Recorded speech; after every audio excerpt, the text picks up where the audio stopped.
The longest day in history. Day on the night of June 5, 1944, the English Channel looked calm. The dark water moved quietly under a cloudy sky. But hidden in that darkness was the largest invasion force the world had ever seen. Thousands of ships, hundreds of planes, and more than 150,000 soldiers waiting for a signal. This was the beginning of one of the most important moments of World War II. History would remember it as D-Day. But for the men sitting silently inside the ships and planes that night, it was something far more personal. It was the day they might not survive.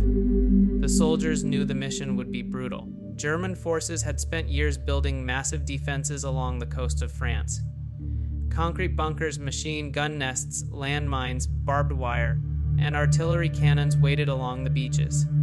The Nazis called this defense system the Atlantic Wall.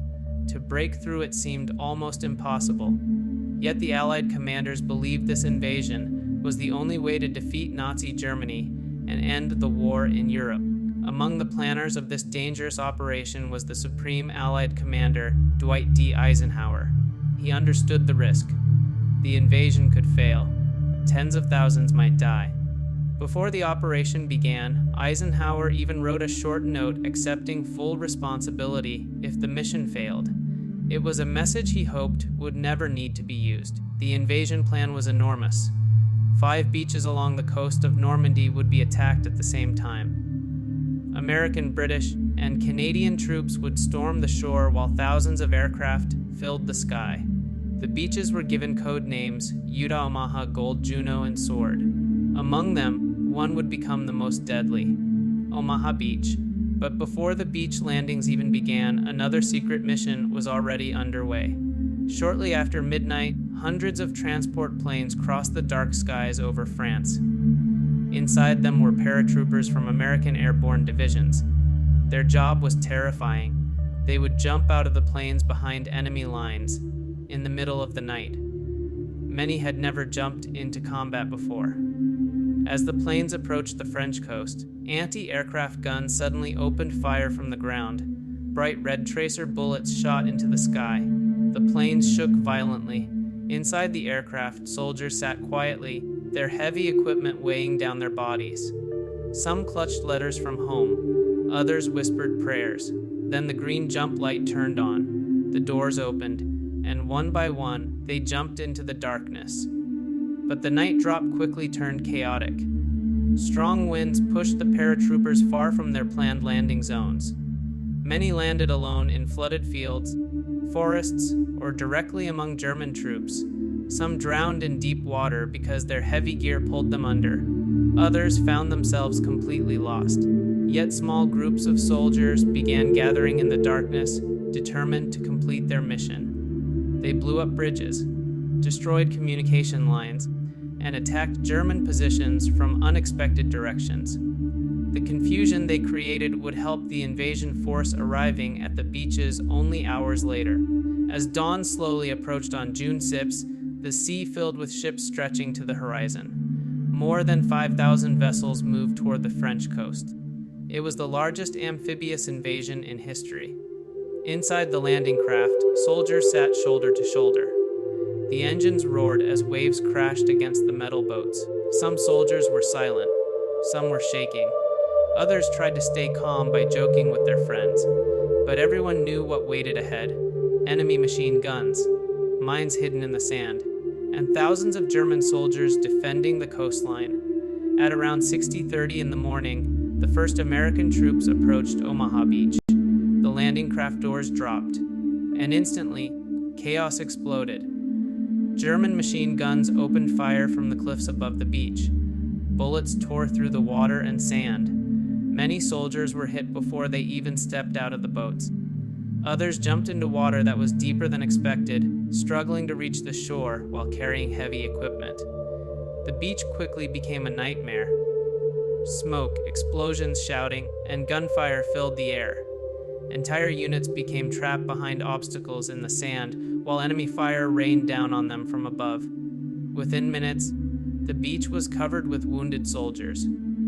For many commanders watching from offshore ships, it looked like the invasion might fail.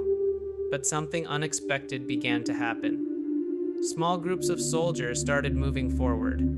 Instead of waiting for orders, they began climbing the steep cliffs using ropes, bayonets, and even their bare hands. They attacked the German bunkers from the sides and from behind. One by one, the defensive positions started to fall. It wasn't part of the original plan. It was pure survival and courage. Slowly, the soldiers pushed inland, creating a narrow opening on the beach. The impossible was starting to become possible. Meanwhile, at other beaches, Allied forces were also fighting intense battles.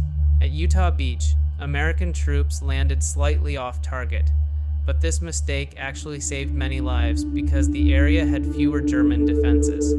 At Gold Beach and Sword Beach, British troops fought their way through fortified positions and began advancing toward inland towns. At Juno Beach, Canadian soldiers faced fierce resistance but managed to push farther inland than any other Allied force that day. The entire coastline had turned into a massive battlefield. Planes roared overhead, naval guns fired from ships at sea, and thousands of soldiers fought desperately for every meter of ground. By midday, the situation slowly began to change. More troops kept arriving. More tanks rolled onto the beaches. More equipment was unloaded from the ships. What had begun as a fragile invasion was turning into a powerful foothold inside Nazi-occupied Europe. German commanders were shocked by the scale of the attack. For months they had expected the invasion to happen somewhere else. The Allies had carefully spread false information to trick them. This massive deception campaign was known as Operation Fortitude. Fake armies, fake radio messages, even inflatable tanks, all designed to convince Germany the real invasion would happen somewhere else. And it worked. By the time the Germans realized Normandy was the real target, it was already too late. But victory did not come without a terrible cost. On Omaha Beach alone, thousands of soldiers were killed or wounded. Across all the beaches, more than 10,000 Allied casualties occurred on that single day. Yet by the end of June 6, the Allied forces had secured the beaches and established a foothold in France. The invasion had succeeded. The wall protecting Nazi Europe had finally been broken. For the soldiers who survived, the war was far from over. The battle for Normandy would continue for weeks, but June 6, 1944, had already changed the course of history. It marked the beginning of the liberation of Western Europe, and it opened the path that would eventually lead to the defeat of Nazi Germany. Today, the quiet beaches of Normandy look peaceful. Waves gently roll onto the sand where thousands of soldiers once fought for their lives. Memorials now stand where bunkers once fired machine guns. Cemeteries hold the graves of young men who never returned home. Visitors walk across the same beaches where history's longest and most dangerous day unfolded. A day when courage, fear, chaos, and sacrifice came together to shape the future of the world. Because on that morning in 1944, when the landing craft doors opened and soldiers stepped into the storm of bullets, the fate of Europe, and perhaps the entire world, changed forever. That is why June 6, 1944 will always be remembered as the longest day in history.